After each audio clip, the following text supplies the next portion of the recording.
Northern Territory, Western Australia, South Australia and Victoria plus Tasmania. دہرانے کا مقصد یہ ہے کہ آپ کو اچھی طرح سے یاد ہو جائیں، آپ کو ازبر ہو جائیں اور آپ کو ان کی پوزیشنز کا بھی علم ہو جائے۔ کیوں؟ کیونکہ بیٹا ابھی جب آپ نیکسٹ میں پڑھنے جائیں گے یہاں کی فزیوگرافی کے بارے میں، طبعی خد و خال کے بارے میں، اور جب آسٹریلیا کی موسم اور آب و ہوا کے بارے میں آپ معلومات حاصل کریں گے یا آپ یہاں کی آبادی کے بارے میں پڑھیں گے، تو آپ کو بنیادی طور پر ان تمام جگہوں کا علم ہونا چاہیے، تبھی آپ اچھی طرح سے سمجھ پائیں گے۔ جی تھوڑی سی آسٹریلیا کی سیر بھی کروا دی جائے آپ کو۔ اچھا، یہ جو آپ کے سامنے تصاویر ہے نا، ان کو بھی آسٹریلیا کی پہچان سمجھا جاتا ہے۔ یہ پہلی تصویر نمبر 1 میں آپ دیکھیں گے جو purple mountains, blue and purple mountains جو مشہور ہیں نا آسٹریلیا کے پہاڑی علاقے جہاں کی پر لوگ سیاحت کے لیے بہت زیادہ جاتے ہیں، یہ وہاں کی تصویر ہے۔ یہ سیکنڈ نمبر پہ آپ دیکھیں گے آسٹریلیا کا کیپٹل ٹیریٹری کون سی ہے، کیا نام بتایا تھا میں نے؟ جی شاباش، کینبرا۔ نمبر 3 پہ آپ دیکھیں گے یہ ہے بہت ہی مشہور سڈنی کا اوپرا ہاؤس، اور نمبر 4 پہ آپ کو ڈیزرٹ کا سین نظر آ رہا ہے۔ جی آسٹریلیا میں بہت ہی بڑے رقبے پر صحرائی علاقہ بھی موجود ہے، اور یہاں کے صحرا بھی بہت مشہور ہیں سیاحت کے لیے بھی، لہٰذا یہ جو آپ کے سامنے تصاویر ہیں انہیں بھی آسٹریلیا کی پہچان سمجھا جاتا ہے۔ جب بھی آپ کو یہ دکھائی دیں آپ کو دیکھ کر پہچان لینا چاہیے کہ یہ کہاں کی ہیں، یہ آسٹریلیا کی ہیں۔ اچھا جی، آسٹریلیا کے متعلق گفتگو تو کافی ہو گئی، اب تھوڑا اور کنسنٹریشن سے، تھوڑا اور دھیان سے، اور کان لگا کے اور آنکھیں کھول کے، ٹھیک ہے؟ اب آپ کو میں سمجھانے جا رہی ہوں فزیوگرافی آف آسٹریلیا، آسٹریلیا کے طبعی خد و خال۔ آسٹریلیا کو طبعی خد و خال کے لحاظ سے ہم 3 بڑے اور نمایاں حصوں میں تقسیم کرتے ہیں۔ Major physiographic divisions of Australia are 3 divisions are there. کون کون سی یہ 3 ڈویژنز ہیں؟ پہلی ویسٹرن پلیٹو یعنی مغربی سطح مرتفع، جو بر اعظم کا تقریباً نصف حصہ ہے، یعنی آدھے تقریباً بر اعظم پر یہ پھیلے ہوئے ہیں۔ اور اس کے بعد دوسرا اہم حصہ ہے that one is known as the central plains یعنی وسطی میدان، اور وسطی میدان کے بارے میں بھی ایک بات یہ ہے کہ کچھ میدان تو اتنے زیادہ ڈپریشن میں ہے، اتنے نشیب میں واقع ہے کہ ان کے کچھ حصے سطح سمندر سے بھی نیچے موجود ہیں، یعنی گہرائی ان کی جو ہے نا، جب ہم سی لیول سے بیٹا میئرمنٹ کرتے ہیں نا کسی بھی چیز کی اونچائی یا اس کی گہرائی، تو ان کا جو ڈپریشن ہے، جو نشیب ہے، وہ سطح سمندر سے زیادہ ہے۔ تیسرے نمبر پر ہیں ایسٹرن ماؤنٹینز، مشرقی پہاڑ، جو کہ آسٹریلیا کے مشرقی ساحل کے متوازی پھیلے ہوئے ہیں۔ جی western plateau, central plains and eastern mountains.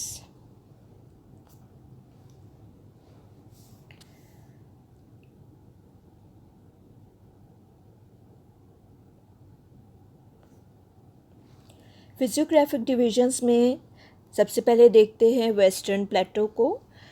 Western plateau یہ ایک بہت ہی بڑا اور کافی وسعت میں پھیلا ہوا پلیٹو ریجن ہے، اور یہ پلیٹو ریجن زیادہ تر لائم سٹون اور سینڈ سٹون کی چٹانوں پر مشتمل ہے، اور تقریباً 180 سے 300 میٹر سطح سمندر سے بلندی پر پایا جاتا ہے اور بہت ہی بڑا، بہت ہی واسٹ پلیٹو ریجن ہے۔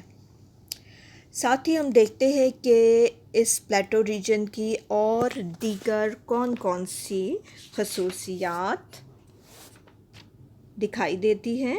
دیگر خصوصیات میں اگر ہم دیکھیں تو یہاں پر یہ دیکھیے گا، ہمیں آرنہم پلیٹو، کمبرلے، ہیمرسلے جیسے کچھ بلند علاقے بھی نظر آتے ہیں جو کہ اس مغربی سطح مرتفع کے شمال مغربی علاقے میں موجود ہیں۔ دوسری اہم بات، یہاں پر میک ڈونل اور مسگریو کے پہاڑی سلسلے بھی موجود ہیں جو کہ ہمیں سطح مرتفع کے مشرقی علاقے میں نظر آتے ہیں۔ یہاں پر صحرائی علاقہ بھی موجود ہے جس میں سے کہ گبزن ڈیزرٹ اور اس بر اعظم کے تقریباً درمیان میں اور اس مغربی سطح مرتفع میں پھیلا ہوا بہت ہی بڑا صحرائی علاقہ ہے جسے گریٹ وکٹورین ڈیزرٹ بھی کہا جاتا ہے، اور یہ پھیلتا ہوا جنوب کے کافی بڑے حصے تک پہنچ جاتا ہے۔ اس کے علاوہ مغرب کی طرف اگر ہم جانا شروع کریں تو ویسٹرن پلیٹو کے مزید مغرب کی طرف آہستہ آہستہ ترائی آ جاتی ہے، یعنی کہ آہستہ آہستہ سے مزید بلندی میں کمی واقع ہو جاتی ہے اور اسے ڈارلنگ اسکارپ کا نام دیا جاتا ہے جو کہ ساؤتھ ویسٹ ورڈ میں موجود ہے۔ اب اس تمام خطے کی کچھ اور خصوصیات بھی ہیں۔ ایک تو یہ کہ جیسے کہ آپ کو پتہ چل رہا ہوگا کہ کچھ اونچے نیچے علاقے ہیں، یعنی کہ ٹیبل لینڈ ریجن ہے، یہ پلیٹو کا ریجن ہے، اور یہاں پر ہم نے دیکھا کہ بہت ہی وسیع پھیلے ہوئے صحرائی علاقے بھی ہیں، تو یقیناً یہاں پر پانی کی شارٹیج ہے، پانی کی کمی ہے، یا پھر بعض علاقے تو ایسے ہیں دیر از نو واٹر ایٹ آل، اور اگر کہیں پر تھوڑی بہت کچھ بارش ہوتی بھی ہے تو اس سے جو ندی نالے بہتے ہیں وہ پرماننٹ نہیں ہوتے، so no permanent water channels are present here. نتیجہ کیا ہے؟ نتیجہ یہ ہوتا ہے کہ یہاں پر جب تھوڑی بہت کوئی بارش ہو جاتی ہے تو اس سے سالٹ مارشز بن جاتی ہیں، اور چونکہ عمل تبخیر زیادہ ہوتا ہے لہٰذا یہ چھوٹے موٹے جو پونڈز یا جھیلیں بنتی ہیں ان سے جب پانی ایواپوریٹ ہو جاتا ہے تو اس کے پیچھے نمک کی ایک دبیز تہ زمین پر بچھی باقی رہ جاتی ہے، اور انہیں ہم سالٹ بیسنز کا نام دیتے ہیں۔ لہٰذا سالٹ مارشز اینڈ سالٹ بیسنز جنہیں کہ خشک شورزار علاقے کہا جاتا ہے وہ بہت زیادہ یہاں پر بنے ہوئے دکھائی دیتے ہیں۔ تو یہ کچھ اہم باتیں ہیں ویسٹرن پلیٹو ریجن کے بارے میں۔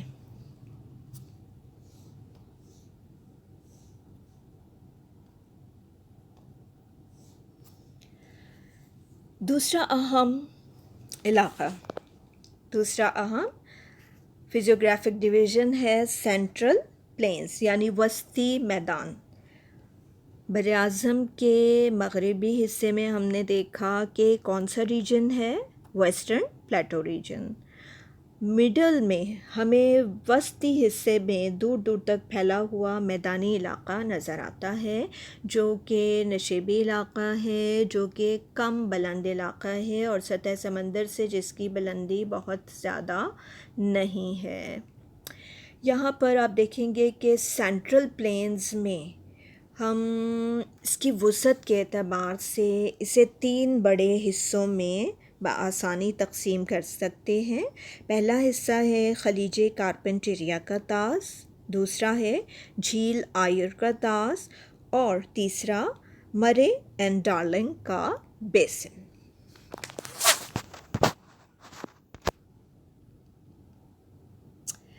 گلف آف کارپنٹیریا بیسن. اس میں کیا خصوصیات ہیں؟ It is a rolling lowland plain. اچھا، اس کی جو سطح ہے نا وہ عام میدانوں کی طرح مستح نہیں ہے، یعنی کہ عمومی طور پر ہموار یا لیولڈ نہیں ہے. گولائی لیے ہوئے ناہمواریاں اس کی سطح پر موجود ہیں. ٹھیک ہے. اچھا، یہاں پر دوسری بڑی اہم بات جو اس کے بارے میں ہے وہ یہ کہ اس کے اندر ان لینڈ بیسنز موجود ہیں. ان لینڈ بیسنز کیا ہوتے ہیں؟ یعنی نکاسی آب جو ہے، جو کہ چھوٹے بڑے دریا یا چینلز یہاں پر موجود ہیں، ان کا پانی بہتا ہوا کسی بڑے سمندر میں جا کر نہیں گرتا ہے. ان لینڈ بیسنز ہیں یعنی کہ خشکی کے اوپر ہی یا تو کسی چھوٹی بڑی جھیل کے اندر جا کر کے ان چھوٹے بڑے چینلز کا پانی گرتا ہے، یا پھر اپنے سے چھوٹی چینلز جو ہیں اپنے سے کسی بڑے دریا میں جا کر مدغم ہو جاتی ہیں اور ختم ہو جاتی ہیں. اسے ان لینڈ بیسن یا اندرونی نکاسی آب کا نظام کہا جاتا ہے. تیسری اہم بات وہ یہ کہ جو چینلز یہاں پر موجود ہیں ان کی گزرگاہیں مارشی ہیں، مارشی چینلز ہیں. یعنی چونکہ بارش جب بہت زیادہ نہیں ہوتی تو وہاں پر جو بہنے والے دریا یا ندی نالے ہیں ان کے اندر دیگر ریت مٹی کا مواد بھی شامل ہو جاتا ہے، اور پانی کی قوت اتنی نہیں رہتی کہ وہ تیزی سے اس کے اوپر بہہ سکے. یہ ڈیپینڈ کرتا ہے کہ وہاں پر کس کون سی ٹائپ کی سوئل موجود ہے، کس قسم کے اطراف میں راکس موجود ہیں، اور اس وجہ سے وہ اتنی ہیوی ہو جاتی ہیں کہ دلدلی صورت اختیار کر لیتی ہیں.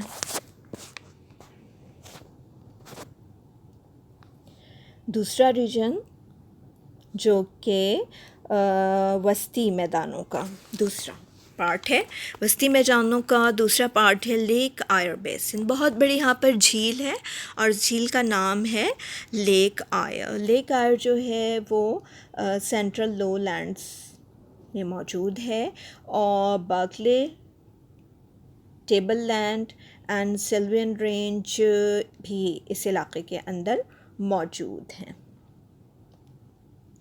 اچھا، دوسری ایک اور بات اس کے بارے میں بھی وہی کہ لارج ان لینڈ ڈرینیج بیسن یہاں پر موجود ہے، اور سالٹ لیکس بھی ہیں، اور یہاں پر سالٹ پینز بھی اس کی وجہ سے تخلیق پاتے ہیں. اور ایک اور دلچسپ بات اس کے بارے میں یہ ہے کہ کم و بیش یہاں پر جو ایک علاقہ موجود ہے وہ سطح سمندر سے تقریباً 12 میٹر نیچے پایا جاتا ہے. 12 میٹر نیچے نشیب میں پایا جاتا ہے. ابھی میں نے آپ کو بتایا کہ جھیل آئر اس علاقے کی سب سے بڑی جھیل ہے، اور جو سطح سمندر سے 12 میٹر نیچے نشیب میں پائی جاتی ہے. یہ بات آپ نے لیک آئر کے بارے میں یاد رکھنی ہے. اچھا، وسطی پلینز کا جو تھرڈ پارٹ ہے دیٹ ون از مرے اینڈ ڈارلنگ بیسن. مرے اور ڈارلنگ بیسن کو آپ نے اس حوالے سے یاد رکھنا ہے کہ یہ معاشی اعتبار سے آسٹریلیا کے اہم علاقوں میں شمار ہوتا ہے. اس کی معاشی اہمیت کیوں ہے؟ کیونکہ اس علاقے میں بہنے والے دریا پیرینیل ہیں. پیرینیل یعنی سارا سال بہنے والے دریا جو ہیں وہ اس علاقے میں موجود ہیں، جن میں دریائے مرمبچی جو ہے اس کا نام مشہور ہے. یہی وجہ ہے کہ آسٹریلیا کے زیادہ تر زرعی علاقے یہاں پر موجود ہیں. اور یہ بات بھی آپ کو یاد رکھنی ہے کہ یہاں پر جو بہنے والے دریا ہیں وہ زیادہ تر جا کر کے گرتے ہیں کہاں پر؟ قریب میں ہی موجود ہے لیک الیگزینڈریا، جھیل اسکندریہ. تو یہاں پر بہنے والے دریا جھیل اسکندریہ میں جا کر گرتے ہیں. ٹھیک ہے، یہ ہم نے کس کے بارے میں معلومات حاصل کی؟ یہ ہم نے جانا سینٹرل پلینز یعنی وسطی میدانوں کے بارے میں۔ تیسرا جو اہم فزیوگرافک ریجن ہے آسٹریلیا کا، that one is eastern mountains. پہلا ریجن ہم نے دیکھا وہ کون سا تھا؟ ٹھیک ہے، دوسرا کون سا تھا؟ اور اس کے سب ڈویژنز کون کون سی تھیں؟ ٹھیک ہے، شاباش۔ اب ہم آتے ہیں مزید ایسٹ کی طرف، مزید مشرق کی طرف ہم دیکھتے ہیں کہ ہمیں بتدریج بلندیاں لیے ہوئے پہاڑی سلسلے دکھائی دیتے ہیں۔ یہ پہاڑی سلسلے جو ہیں یہ پھیلے ہوئے ہیں شمالاً جنوباً، اور آسٹریلیا میں یہ ہمیں نظر آتے ہیں کیپ یارک سے لے کر وکٹوریا اسٹیٹ تک پھیلے ہوئے، اور بعض جو پہاڑیاں ہیں وہ تو کافی بلند ہیں اور تقریباً 2000 میٹر کی بلندی تک پہنچ جاتی ہیں، اور یہ بلندی ان کی زیادہ تر ہمیں نظر آتی ہے ساؤتھ ویلز اور وکٹوریا میں۔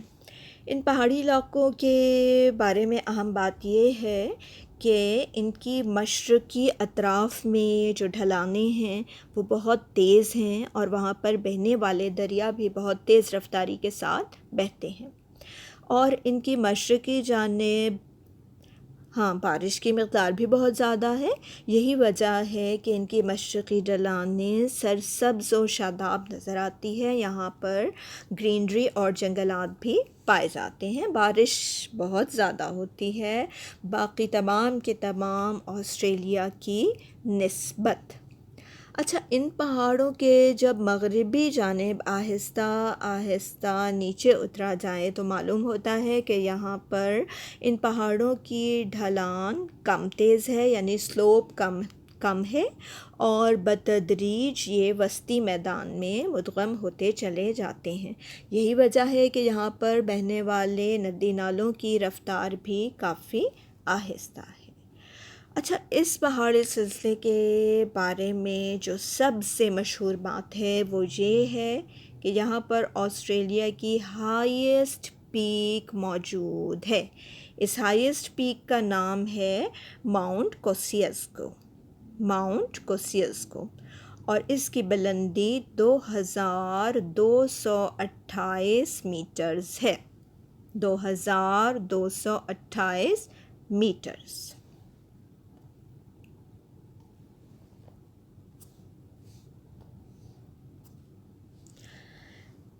جی، آسٹریلیا کا فزیوگرافک جائزہ یہاں آ کر مکمل ہوتا ہے، اور اب میں دیکھتی ہوں کہ آپ لوگوں نے جو کچھ ابھی پڑھا ہے آپ کو اس میں سے کتنا سمجھ آیا ہے، کتنا یاد آیا ہے، اور کیا آپ مجھے آسٹریلیا کے اس طبعی نقشے میں سے، فزیوگرافک نقشے میں سے بھی کچھ بتا سکتے ہیں یا نہیں؟ ایک نظر طبعی نقشے پہ ڈالتے ہیں اور جو کچھ ہم نے پڑھا ہے اس کو دہرانے کی کوشش کرتے ہیں۔ یہاں پر آپ دیکھیے گا، پہلا ہم نے جو فزیوگرافک ریجن پڑھا تھا، میجر ریجن، یہ آپ کے سامنے کون سا ہے؟ کیا نام ہے؟ کیا نام بتایا میں نے آپ کو بیٹا؟ جی، شاباش، ہم نے مغربی سطح مرتفع کے بارے میں معلومات حاصل کی، اور یہاں پر آپ کو وہ تمام علاقے، وہ تمام چھوٹے بڑی ٹیبل لینڈز، وہ تمام کے تمام صحرائی علاقے دکھائی دیں گے جو کہ ابھی ہم نے اسٹڈی کیے ہیں۔ دوسرا ہم نے پڑھا تھا، دوسرے علاقے کا کیا نام تھا؟ دوسری جو ہم نے پڑھی میجر ڈویژن کون سی ہے؟ یہ ہے نا، یہ والی وسطی میدانی علاقے۔ وسطی میدانی علاقوں کی ہم نے 3 سب ڈویژنز پڑھی ہیں، کون کون سی؟ خلیج کارپنٹریا کا طاس، جھیل آئر کا طاس، اور مرے ڈارلنگ کا طاس۔ ٹھیک ہو گیا؟ اب کون سی رہ گئی ڈویژن؟ لاسٹ میں ہم نے کون سی پڑھی ہے؟ جی بالکل صحیح، مشرقی پہاڑی سلسلہ، یہ ٹھیک ہے، یہ والا تمام مشرقی پہاڑی سلسلہ ہے۔ امید ہے کہ آپ کو اچھی طرح سے براعظم آسٹریلیا کے طبعی خد و خال سمجھ میں آ گئے ہوں گے انشاءاللہ، اور اپنی بکس میں سے بھی بہت ہی دھیان سے آپ نے ان طبعی خد و خال کو پڑھنا ہے، اور امپورٹنٹ جہاں بھی آپ کو کوئی فگرز دکھائی دیتے ہیں آپ نے ان کو انڈر لائن کرنا ہے، پلیسز کے نیمز کو انڈر لائن کرنا ہے اور انہیں اچھی طرح سے یاد کرنا ہے، اور آسٹریلیا کا آؤٹ لائن میپ بنا کر پہلے آپ اس میں اسٹیٹس بنائیے آسٹریلیا کی، اور اس کے بعد آپ اس کا ایک اور میپ بنائیں گے جس میں کہ آپ طبعی خد و خال ظاہر کریں گے۔ آپ کی بک میں بھی بہت بہتر میپ دیا ہوا ہے آسٹریلیا کی فزیوگرافی کا، یہ دیکھیے گا، آپ یہاں اپنی بکس میں سے بھی بنا سکتے ہیں، دیکھ کر یہاں بھی آپ کو کافی چیزیں کلیئر ہو رہی ہیں۔ تو بیٹا یہاں پر آج آپ کا یہ لیکچر مکمل ہوتا ہے، چیپٹر تو مکمل نہیں ہوتا، لیکچر مکمل ہوتا ہے۔ تو انشاءاللہ نیکسٹ لیکچر میں آسٹریلیا کی موسم اور آب و ہوا کے بارے میں معلومات حاصل کریں گے۔ تب تک آپ اس کو اسٹڈی کیجئے اور دھیان کے ساتھ یاد کرنے کی کوشش کیجئے۔ Thank you very much.